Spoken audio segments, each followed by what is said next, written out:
지난 월요일 노동절 연휴를 맞이했는데 한 주간 평안하셨습니까? 열심히 그동안 일하느라고 수고했고 또 그 결과로 여러분의 삶에 휴식의 시간이 주어졌습니다. 이제는 다시 마음을 가다듬고 또 멈추었던 삶의 경주, 더 나아가서는 신앙의 경주를 해야 합니다. 한 주간 저도 몸이 좀 불편해서 힘들게 보냈습니다. 그래서 새벽도 좀 며칠 안 나오고요. 서 있어도 아프고 앉아 있어도 아프고 굉장히 힘들더라고요. 그냥 주저앉을 것 같고 그러다가 정신을 차려야지. 그러면 무엇을 해야 할까? 모든 분들을 다 돌아볼 수 없지만 그래도 제 마음에 아프고 외로운 분들을 좀 찾아가야 되겠다, 그런 마음이 들었습니다. 조한걸 목사님 얼마 전에는 좀 건강이 안 좋아서 좀 치매 증상도 있고 했는데 이번 주에 찾아뵀을 때는 참 좋았습니다. 병원에 도착하자마자 기도해 달라고, 남 목사 기도해줘. 그리고 1시간 반 정도를 함께 보냈습니다. 오랜 시간 함께 보내는데 계속 혼잣말로 이렇게 얘기하시는 거예요. 내가 무엇을 하고 있나? 인생이 무엇인가? 근데 참 마음이 아프더라고요. 병실에는 머리맡에 먼저 돌아가신 조평호 사모님 사진과 함께 또 두 분이 찍은 사진을 이렇게 걸어 놓았습니다. 헤어져 나올 때는 만나교회와 성도들 그리고 새 성전 건축을 위해서 기도하고 있어. 그거 잊지 마. 그렇게 말씀하셨습니다. 돌아오는 중에 어느 권사님 가게에 들려서 일하는 모습을 보고 함께 기도했습니다. 전날 급한 기도 제목을 가지고 목사님께 전화해서 기도해 달라고 말씀드리고 싶었는데 다음날 목사님이 시간 맞춰 오셨다고 그러면서 당신이 살아온 아픔, 어려움, 속상함 그리고 감사를 함께 나누었습니다. 남편은 옛날에 잘 나가던 사업을 백인에게 빼앗기고는 총을 가지고 그 사람을 쏴 죽이고 끝내고 싶다는 생각을 수없이 하면서 지냈다고, 그러면서도 웃음을 잃지 않는 모습을 보면서 감사하고 오히려 제가 힘을 얻는 시간이었습니다. 이승 권사님 양로병원에 들렸더니 몸도 안 좋은데 마음까지 약해지셨습니다.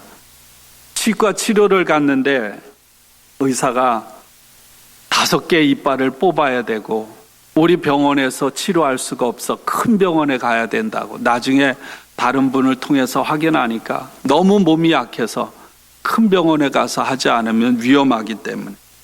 근데 그걸 가지고 또 당신은 의사가 나를 치료하는 거를 싫어해서 큰 병원으로 보낸다고 그렇게 마음 아파하시는 거예요. 그러면서 우시는 겁니다. 침대를 두드리면서 죽을 수도 없고 누군가 내가 가족처럼 그래도 사는 이야기도 나누고 정담도 나누고 싶은데 그럴 수 없다는 거예요. 저는 또 그래도 권사님을 위로함답시고 돌이켜보면 권사님 마음을 아프게 하고 돌아왔습니다. 여러분은 어떠세요? 여러분 행복하십니까? 아니면 여러분 평안하십니까?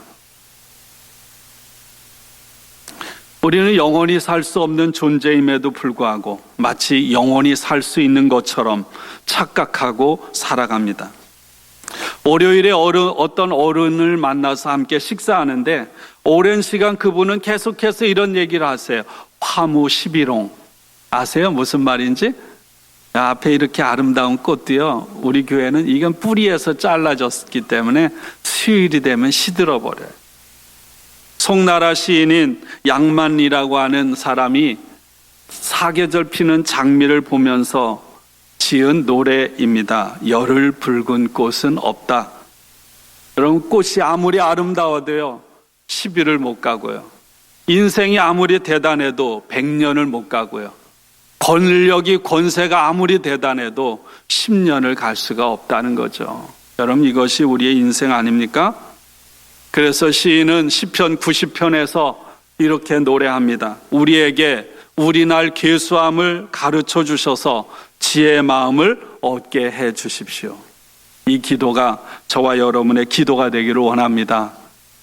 오늘 교회력에 따른 성경 읽기는 누가복음 14장 25절로 33절, 그리고 예레미야 18장 1절부터 11절, 시편 139편, 그리고 빌레몬서입니다. 예레미야 18장 1절로부터 11절은 토기장이의 비유입니다. 하나님께서 어느 날 예레미야에게 토기장이의 집으로 내려가라고 말씀하십니다. 그래서 예레미야는 토기장이의 집으로 내려가서 토기장이가 진흙을 가지고 그릇을 빚는 모습을 지켜보는 것입니다. 토기장이가 마음대로 농로에 진흙을 올려놓고 그릇을 빚는 거예요. 마음에 들지 않으면 그것을 다시 으깨서 다시 그릇을 빚는 것입니다. 마찬가지로 하나님께서 저와 여러분들을 하나님의 나라를 이루어가는 일을 위해서 이 땅에 빚으신 줄로 믿습니다. 우리는 또 이스라엘 백성들은 하나님의 뜻을 벗어나서 그런데 마음대로 악한 것을 행하고 불순종했습니다. 하나님께서 이렇게 말씀하시는 거예요. 토기장이와 같아서 불순종하는 지름과 같은 이스라엘을 다시 심판을 내려서 새롭게 빚으시겠다는 것입니다. 하나님은 능히 그런 일을 하실 수 있는 분이라는 거예요. 그렇게 하나님께서 심판을 내려서 깨트려서 새로 빚기 전에 이스라엘 백성들은 악한 길에서 돌이켜서 행위와 길을 아름답게 하라는 것입니다. 여러분, 저와 여러분들은 대단해도 다 하나님의 손에 들려진 진흙과 같은 존재임을 믿습니다. 토기장이신 하나님의 뜻대로, 하나님의 손길대로 나를 지으시도록 나의 모든 것을 매 순간순간 맡겨드리는 것이 저와 여러분의 삶인 줄로 믿습니다. 날마다 회개하고 그분의 뜻에 순종하는 거예요. 나를 만드신, 나를 주관하시는 그 하나님께 내 생명까지 올려드리는 거예요. 당신이 내 삶을 알아서 인도해 주십시오. 시편 139편은 성경 가장 긴 것 중에 하나이기도 하죠. 가장 무서운 기도입니다. 하나님께서 우리의 속속들이 모든 것을 다 아신다는 시인의 고백이에요. 그렇죠? 왜? 그분은 나를 지으신 분이기 때문에. 나를 낳아주신 어머니 부모님보다 하나님은 근본적으로 저와 여러분을 알고 있습니다. 우리를 아세요. 그리고 저와 여러분들을 왜 지으셨습니까? 당신의 목적을 따라서, 당신의 계획을 따라서 저와 여러분을 쓰시기 위해서 오늘 우리들을 이 땅에 만드신 줄로 믿습니다. 그것을 시인이 노래하는 거예요. 빌레몬은 한 장으로 되어 있죠. 사도 바울이 빌레몬에게 오네시모를 보내면서 잘 부탁한다고 하는 편지를 보내는 것입니다. 바울은 빌레몬의 사랑과 믿음을 칭찬합니다. 그러면서 한때는 빌레몬의 집에 노예였다가 도망쳤던 오네시모를 다시 빌레몬에게 보내면서 잘 대해달라고 부탁을 하는 거죠. 바울이 빌레몬을 이렇게 평가합니다. 저는 여러분들이 하나님 앞에 누군가에게 그런 사람이 되길 기도해요. 빌레몬을 이렇게 소개해요. 나는 기도할 때마다 그대를 기억하면서 언제나 나의 하나님께 감사를 드립니다. 그대가 모든 성도들을 사랑하며 주 예수님을 참으로 믿고 있다는 이야기를 듣고 있기 때문입니다. 나의 형제여, 나는 그대의 사랑으로 큰 기쁨과 위로를 받았습니다. 성도들이 그대로 말미암아 마음에 생기를 얻었기 때문입니다. 빌레몬은 참 대단한 사람 아닙니까? 하나님, 제가 빌레몬 그분의 모습을 담게 하옵소서. 근본적으로는 예수님의 모습을 담지만 저와 여러분이 빌레몬 같은 사람 되기를 원합니다. 그리고 바울은 복음을 전하다가 감옥에 갇혔어요. 근데 감옥에 갇혀서 오네시모라는 사람을 만나게 된 거예요. 오네시모를 통해서 바울은 많은 도움과 위로를 얻었어요. 그리고 오네시모를 자기 곁에 두고 싶었지만 그 오네시모는 빌레몬의 집에서 도망을 친 노예라 빌레몬에게 먼저 허락을 받기를 원했던 것입니다. 그래서 오늘 오네시모를 편지를 써서 빌레몬에게 돌려보내는 거예요. 바울이 빌레몬에게 편지를 쓰면서 오네시모를 이렇게 말합니다. 그가 전에는 그대에게 쓸모없는 사람이었으나 이제는 그대와 나에게 쓸모 있는 사람이 되었습니다. 나는 그를 그대에게 돌려보냅니다. 그는 나의 마음입니다. 저는 또 제 마음속에 오네시모를 품습니다. 여러분, 우리가 이 세상에 온전한 사람이 어디 있어요? 다 부족하고요. 다 넘어지고 다 실수가 있죠. 그럼에도 불구하고 오네시모가 바울을 만나고, 바울을 만났다는 건 뭡니까? 오네시모가 주님을 만난 거죠. 주님을 만나고 그는 전에는 쓸모없는 사람이었으나 이제는 쓸모 있는 사람이 되었습니다. 나는 오네시모를 당신에게 돌려보내는데 오네시모는 나의 마음입니다. 마음 추천장을 이렇게 한번 써보는 것도 좋을 것 같아요. 누가 나에게 추천을 해달라 그럴 때 이렇게 추천할 수 있는 사람, 그런 사람이 진짜 그리스도인이요, 그런 사람이 진짜 예수님을 만난 사람이요, 진짜 예수님의 제자가 아닌가. 도망을 쳤던 노예였던 오네시모가 바울을 만나고 주님을 만나고 바울의 형제가 되고 바울의 동역자가 되었습니다. 쓸모 없는 사람이 쓸모 있는 사람으로 바뀌었어요. 오늘 하나님은, 주님은 오네시모처럼 저와 여러분들을 날마다 우리의 삶 속에 함께 하셔서 변화시켜 가시는 줄로 믿습니다. 오늘 우리들 읽은 말씀은 우리를 참으로 당혹하게 만드는 말씀입니다. 예수님께서 말씀을 하시는 거예요. 너희 중에 내 제자가 되고 싶으냐? 그렇다면 내 가족을 미워하고, 내 부모를 미워하고, 내 아내를 미워하고, 내 자식을 미워하고, 내가 가진 재산을 포기하고 십자가라고 하는 험악한 죽음을 각오해야 한다. 이렇게 말씀하는 거예요. 내 부모와 아내와 자식을 미워하라. 여러분, 충격적인 말 아니에요? 더 나아가서 너 자신을 미워하고 네가 치욕스러운 죽음을 맞을 준비까지 해야 된다. 십자가를 져야 된다. 여러분, 이건 단순한 비유가 아니에요. 그냥 명령입니다. 여러분, 이 말씀을 여러분 받을 수가 있어요? 충격적이지 않아요? 이 말에 어떻게 아멘 할 수 있습니까, 여러분? 예수님은요, 성경에서 가족의 중요성을 무시하는 분이 아니에요. 가족들이 서로 도우며 하나 되어서 살아가는 삶, 그것이 무엇보다 소중하다고 하는 것을 예수님은 아셨습니다.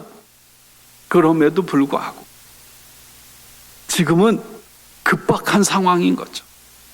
지금은 어떤 때인가 하나님 나라에 목숨을 걸어야 된다. 하나님 나라에 모든 것을 걸어야 하는, 생명까지 걸어야 하는 중요한 순간이라고 하는 말씀을 오늘 그곳에 있는 예수님의 제자들에게 하고 있는 거예요. 재산도 마찬가지입니다. 재산. 제가 언젠가도 그 말씀을 드렸어요.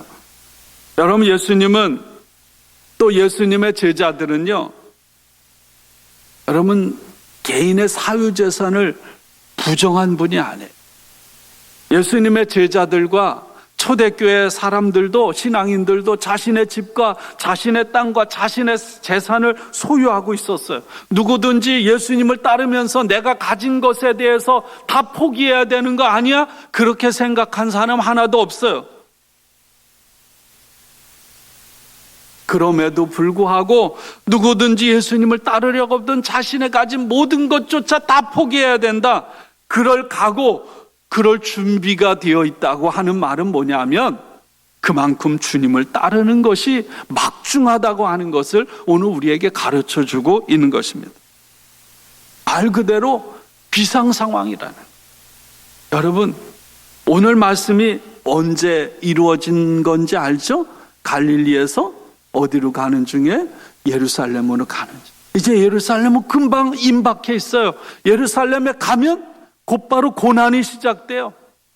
결국은 그곳에서 죽어야 돼요. 사는 날이 얼마 남지 않았어요. 예수님은 하나님의 사명 명령을 따라서 이 땅에 오셔서 고난을 받고 십자가에 죽어야 되는 그 예루살렘이 임박해 있는 거예요. 그때 예수님이 예루살렘으로 올라갈 때 예수님은 기적을 많이 행하셨기 때문에 예루살렘으로 올라갈 때 홀로가 아니라 수많은 사람들이 예수님에게 몰려드는 거예요. 그 몰려든 사람들 중에 일부의 어떤 사람이 주님 앞에 다가온 거죠. 예수님 앞에 다가온 거예요. 그런 사람들을 향해 오늘 예수님께서 하신 말씀이에요. 누구든지 자기의 목숨을 버리지 않는, 부모와 아내와 자식을 버리고 재산을 버리고 자신의 목숨을 버리지 아니하면 능히 내 제자가 되지 못할 것이라고 오늘 26절, 27절, 33절 짧은 구절에서 3번씩이나 반복하고 있어요. 여러분, 이런 부정적이고 심각한 말씀을 주님께서 하시는데 누가 아멘하고 제가 주님 뒤를 따라가겠습니다, 이럴 사람이 저도 없을 것 같아요. 저도 안 할 것 같아요. 이 자리에 있을래나요?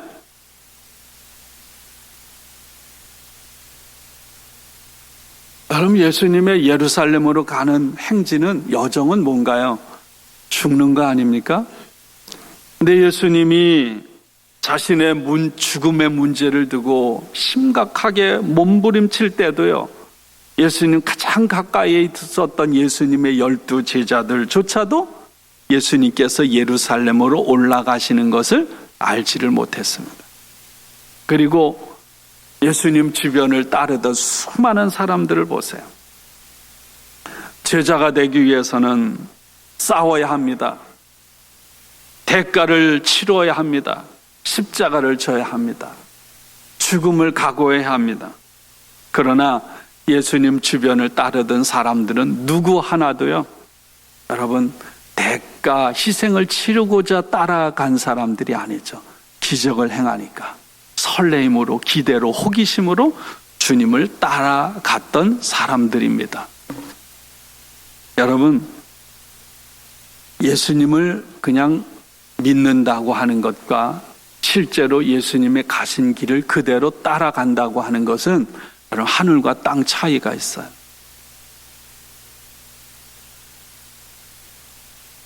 예수님께서 오늘 이렇게 말하는 것, 당신이 기꺼이 나와 끝까지 함께 가기를 원한다면 지금 너의 삶을 돌아보라는 것입니다. 너 자신을 돌아보라는 거예요. 그러면서 이렇게 말하는 거예요. 너희는 무엇 때문에 나를 따라오냐고. 오늘 우리에게도 물으시는 거예요. 그곳에 있는 사람들에게 묻듯이 오늘 저와 여러분에게 동일하게 물으시는 것입니다.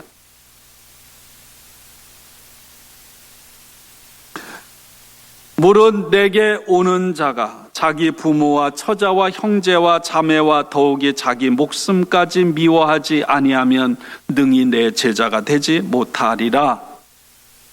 여기서 말하는, 성경에서 미워한다는 말은요, 오늘 우리들이 쓰는 미워한다는 말과는 다른 뜻을 가지고 있습니다.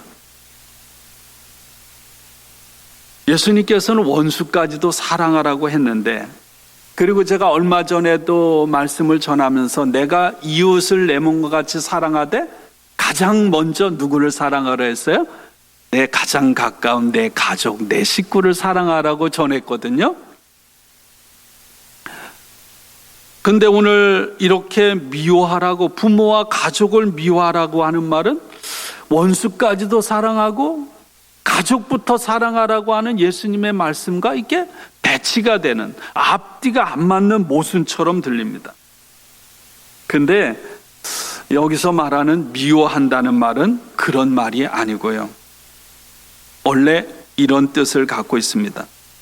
내가 어떤 감정적으로 미워하는 것이 아니라 거기에서부터 돌아서라는, 그것이 내 인생의 전부인 것처럼 거기에 목숨 걸고 살아가는 삶에서 눈을 돌리고 방향을 돌리라는. 여러분, 성경은 절대로요,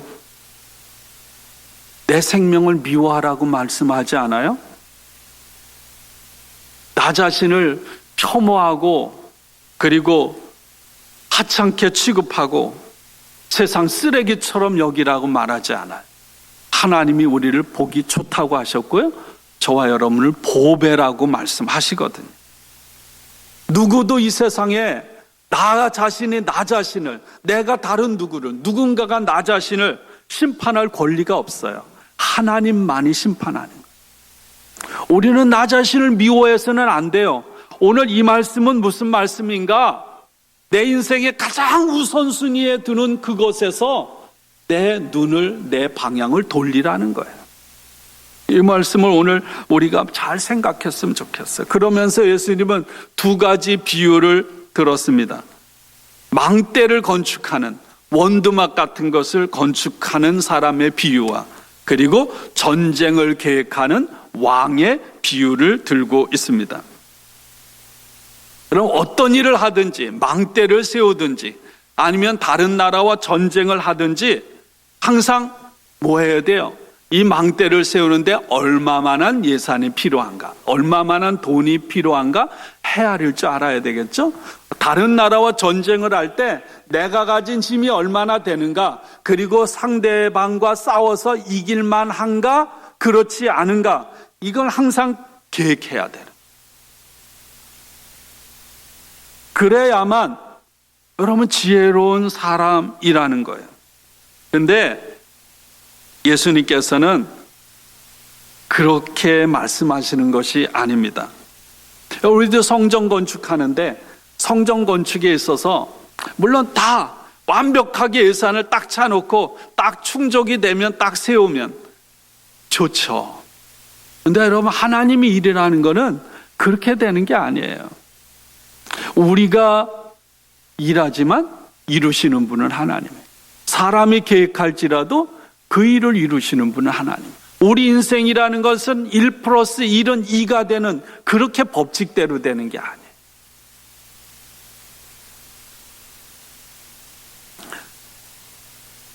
오늘 계산을 해서 내가 예수님을 따르기 위해서 부모와 처자식을 버리고 내 재산을 버리고 내 생명까지 버리지 못하겠다, 그러면 너 예수님 따르지 말아라, 이렇게 말씀하는 게 아니라는 거예요.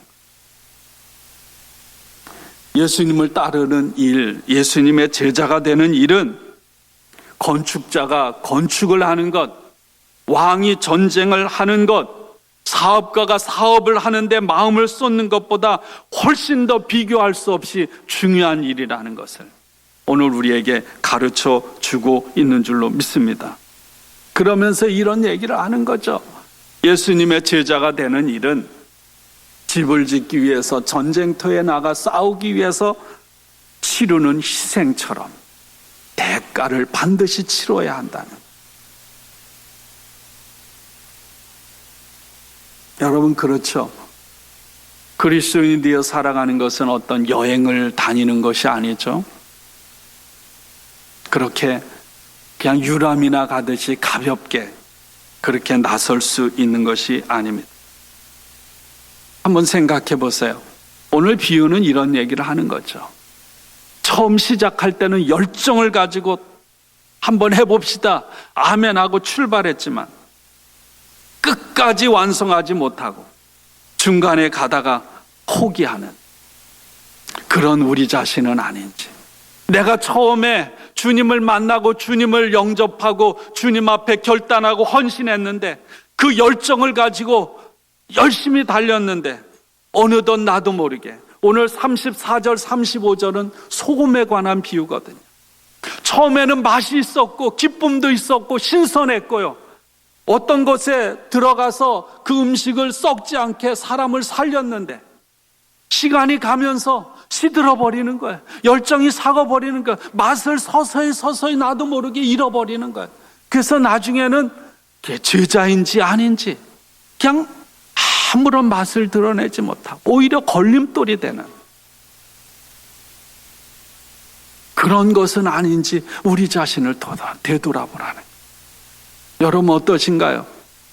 너희는 세상의 소금이라고 했는데 여러분 아직도 세상 부패된 썩어진 곳에 감으로 인하여 세상을 새롭게 하고 여러분이 감으로 인하여 시든 곳에 생기를 주고 소망을 주고 기쁨을 주는 여러분 그런 소금의 맛을 아직도 잃지 않고 살아가고 있습니까? 주님은 저와 여러분들이 주님 앞에 서는 그날까지 그런 맛을 잃지 않는 소금이 되기를 원하시는 줄로 믿습니다. 주님을 따른다는 것은 대가와 희생이 있는 거예요. 오늘도 중국 같은데 제 선교 편지 오는 거 보면 중국의 이 미국과의 이런 무역 이 충돌로 인해서 기독교에 대해서 굉장히 강하게 지금 통제를 하고 속속들이 그래서 말할 수 없는 어려움을 겪어요. 수많은 선교사들이 추방을 당해요. 이슬람권에서는 어떤가요?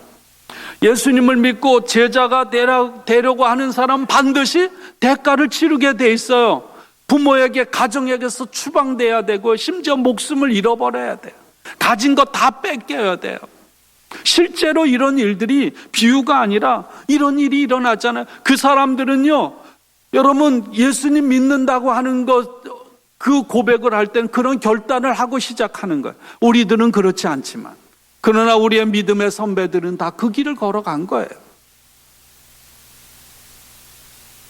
예수님 주변에 몰려와서 따라오던 많은 사람들은 열정은 있었지만 예수님의 말씀과 예수님의 뜻을 알지 못했어요.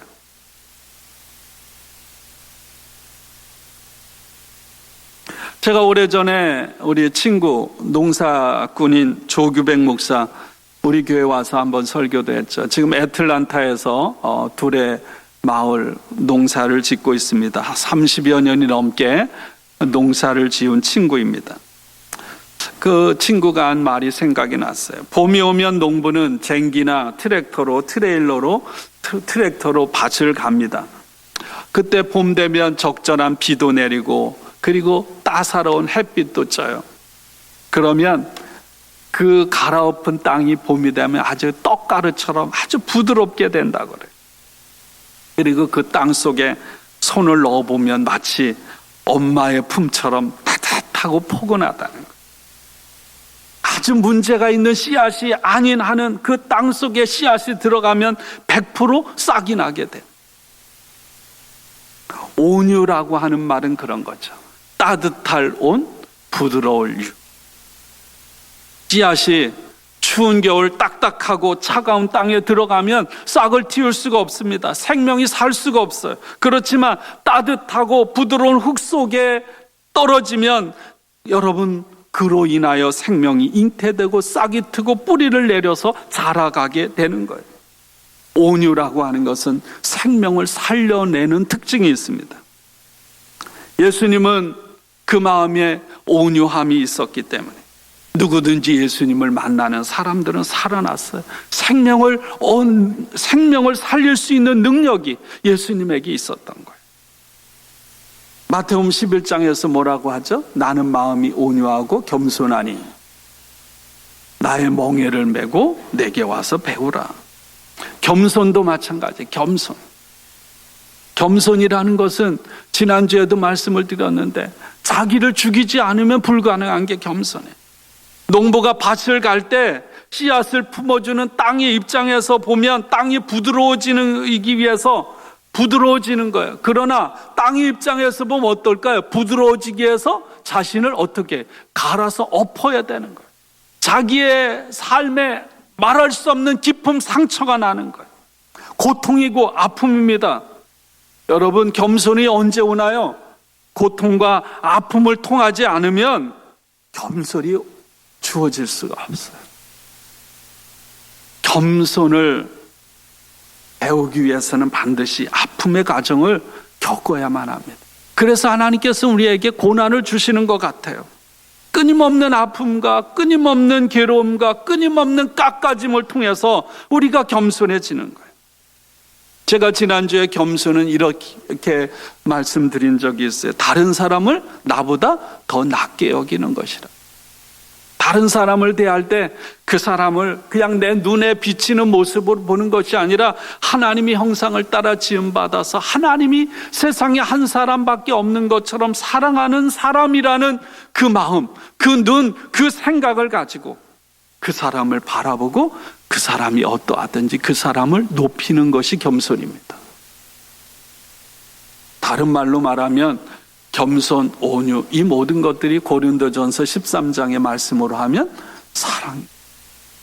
사랑이 있으면 겸손하게 되고요. 사랑이 있으면 온유하게 되고 오래 참게 되고 누구든지 포용하게 되고 누구와든지 화평하게 되는 줄로 믿습니다. 여러분, 인생에 사계절이 있어요. 봄, 여름, 가을, 겨울만 있는 것이 아니라 인생에 사계절이 있습니다. 여러분, 그런 계절을 거쳐왔을 거예요. 봄처럼 잘 나가고 희망이 있는 계절도 있고요. 하는 일마다 잘 되고 정말 많은 열매를 맺는 여름, 가을의 계절도 있을 뿐만 아니라 정말 혹독한 시련과 고통과 절망과 좌절의 그런 사망의 죽음의 음침한 골짜기와 같은 여러분 시절도 저와 여러분에게 있을 것입니다. 근데 여러분, 그 어떤 거든지 영원하지 않아요. 아니, 우리 인생이 영원하지 않아요. 형통하고 잘 나가는 것도 영원하지 않고요.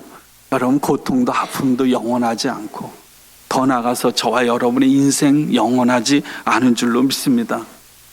여러분, 우리가 내가 마치 내 인생의 주인인 양 착각하고 잘난 체하고 또 내 힘으로 내가 잘나서 살아가는 것 같지만 돌아보세요. 내가 한 것이 무엇이 있나? 내가 했다고, 내가 이루어 놨다고 생각하는 것들 한번 되돌아보세요. 뭐 대단한 가치 있는 것이 무엇이 있을까? 아무것도 없습니다. 여러분, 조한걸 목사님, 이승권 사님, 양로병원에 이렇게 가면 인생의 끝을 보는 거예요. 인생의 끝을 봐요. 인생의 끝을 본 사람들은 다 이렇게 고백합니다. 우리 인생이 이런 거구나. 우리 인생이 이런 거구나. 여러분, 착각하지 마세요. 그래서 솔로몬은 인생을 다 누려보고 다 가져보고 뭐라고 했습니까? 인생은 헛되고 헛되고 헛되다고. 해 아래 있는 모든 것이 헛되다고 했어요. 여러분, 그는 인생의 마지막을 보았기 때문에 그런 고백을 하는 거예요. 그러면 인생이 헛되니까 아무런 가치가 없을까? 아니죠. 솔로몬은 뭐합니까? 그러기 때문에 하나님을 기쁘시게 하고 하나님을 영화롭게 하는 것이 우리 살아가는 인생의 목적이라는 것입니다. 저와 여러분의 인생이 그런 인생 되기를 주님의 이름으로 축원합니다. 한번 생각해보세요. 내가 나 자신의 기쁨, 나 자신이 좋아하고 나 자신이 기뻐하는 것만을 추구하면 그 기쁨이, 그 행복이 얼마나 갑니까? 오래가지 못해요. 오래가지 못합니다.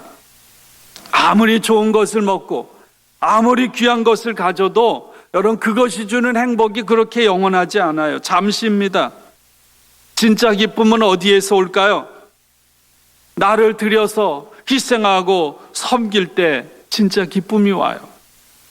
그럴 때 하나님께서 우리에게 기쁨을 주십니다. 나의 희생이, 나의 섬김이 여러분 누군가를 살리고요, 누군가를 섬기고 누군가를 세워지는 일을 통해서 그 사람이 살고 나도 모르게 나도 사는 거예요.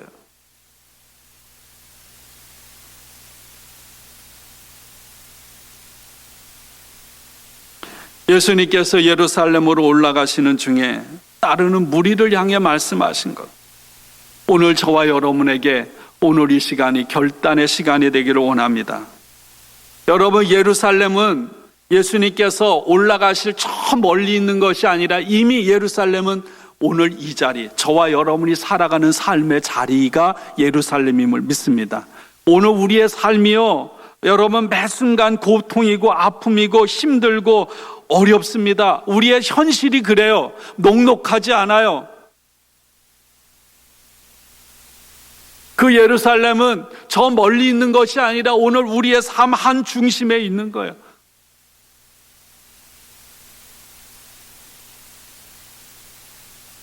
저는 늘 그런 얘기를 합니다. 종말론적인 신앙을 가져야 한다고요. 오늘 이 순간이 내 인생의 마지막인 것처럼 살아계신 하나님 앞에서 살아가야 합니다. 살아계신 하나님 앞에서 매 순간순간 종말의 시간을 사는 거예요. 두렵고 떨림으로, 또 한편은 감사함으로. 제가 지난 화요일 날 미주감리교 신학대학 개강예배 설교하러 갔다 왔어요. 살아있음에 대해서 감사하라고. 여러분이 바쁜 가운데서도 신학을 공부하는 목적은 무엇이냐고. 하나잖아요. 생명을 살리는 일 아닙니까? 그 일에 있어서 언제나 깨어 있어서 감사하면서 감당하시라고 그렇게 말씀을 드린 적이 있습니다. 사랑하는 여러분, 오늘 주님께서 주신 이 말씀이 매일매일 삶을 살아가는 중에 저와 여러분에게 들려지기를 주님의 이름으로 축원합니다. 너는 내 제자가 아니냐? 너는 그리스도인이 아니냐? 하루를 살아도 짧은 인생을 사는 동안 오늘 예수님의 제자로 예수님의 마음을 품고 온유와 겸손함으로 여러분들을 만나는 사람이 누구든지, 여러분이 가는 곳이 어떤 자리이든지 여러분 그곳에 생명을 살리는 저와 여러분들이 되기를 주님의 이름으로 축원합니다. 말씀을 맺습니다. 제가 주보에 그런 칼럼을 썼어요. 복이 되기 위해서 하나님께서 여러분을 복 주셨다. 여러분 자신, 여러분 가족, 여러분과 가까운 사람들이 복받는 것만을 위한 인생을 살지 않기 원합니다. 하나님께서 아브라함을 부르신 분명한 목적은 너로 말미암아 온 세상의 모든 족속이 복을 받게 하십니다. 하나님께서 여러분으로 하여금 복이 되게 하기 위해서 여러분에게 복을 주셨어요. 여러분이 가진 모든 것들이, 심지어는 생명조차도 복이 되게 하기 위해서 하나님이 주신 것입니다. 그것으로 인하여 생명을 살리는 저와 여러분들이 되기를 원하고요. 무엇보다 여러분 영혼 구원하는 일에, 예수님의 복음을 전하는 일에, 주님의 복음이 땅끝까지 전해지는 선교하는 일에 저와 여러분의 삶을 드려 헌신하는 우리 모두가 되기를 원합니다. 주보에 있는 거 읽어보신 분 알 거예요. 나 자신만이 복받기 위한 삶, 그 일을 위해서 우리는 98%를 쓴다고. 아무도 복음이 전해지지 않은 곳에 내 자신의 삶을 드리는 것은 1%밖에 안 된다고. 혹여나 나는 어느 정도의 삶을 사는지 우리 자신을 돌아보고요, 하나님 마음이 가 있는 곳에 우리의 삶을 들여 생명 살리는 우리 모두가 되기를 주님의 이름으로 축원합니다. 우리 함께 기도하죠.